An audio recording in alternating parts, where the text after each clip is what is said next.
Front dot பிடிச்சி வச்சிருக்கேன், பட்டி ரெடி பண்ணி வச்சிருக்கோம். இப்போ இந்த சிசர் கட் கொடுக்கறது ஃப்ரண்ட் முன்னாடி தான் வரணும். இப்போ இந்த ஒரு பீஸ் மட்டும் எடுத்துக்கோங்க. எடுத்துட்டு இந்த ஃப்ரண்ட்டோட கார்னர் இருக்குல்ல, இதை ரெண்டே கார்னர் ஜாயின் பண்ணிக்கோங்க. ஜாயின் பண்ணிட்டு குதிரடையில 1/4 இன்ச் வச்சு அப்படியே அடிச்சுட்டு வாங்க.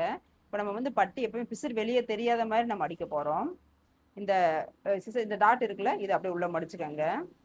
சென்டர் டாட்டை இது மாதிரி தையல் விழுந்துடாம பார்த்துக்கோங்க. அப்படியே 1/4 இன்ச் ரெண்டு துணியை வச்சு ஒரே தான் அப்படியே குதிரடை 1/4 இன்ச் அடிச்சுட்டு வாங்க.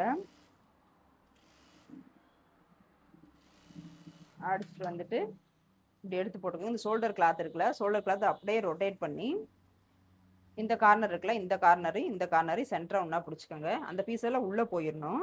ரொம்ப ஈஸி தான், சிம்பிள். 2 டைம் ட்ரை பண்ணி பாருங்க. ஃபர்ஸ்ட் டைம் கொஞ்சம் ரிஸ்காக தான் இருக்கும். அப்படியே 3 கிளாத்தையும் ஒன்றா வச்சு அடிச்சுட்டு வந்துடுங்க.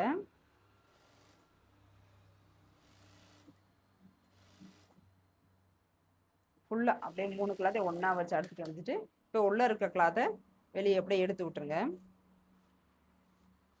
எடுத்து விட்டீங்கன்னா பட்டி பிசிறு வெளியே தெரியாது. இப்படி இன்விசிபிளா இருக்கும். பட்டி பீஸ் வெளியே தெரியாது. ஃப்ரண்ட்டு பேக்கு பார்த்துக்கோங்க, முன்னாடி பின்னாடி 2 சைடும்.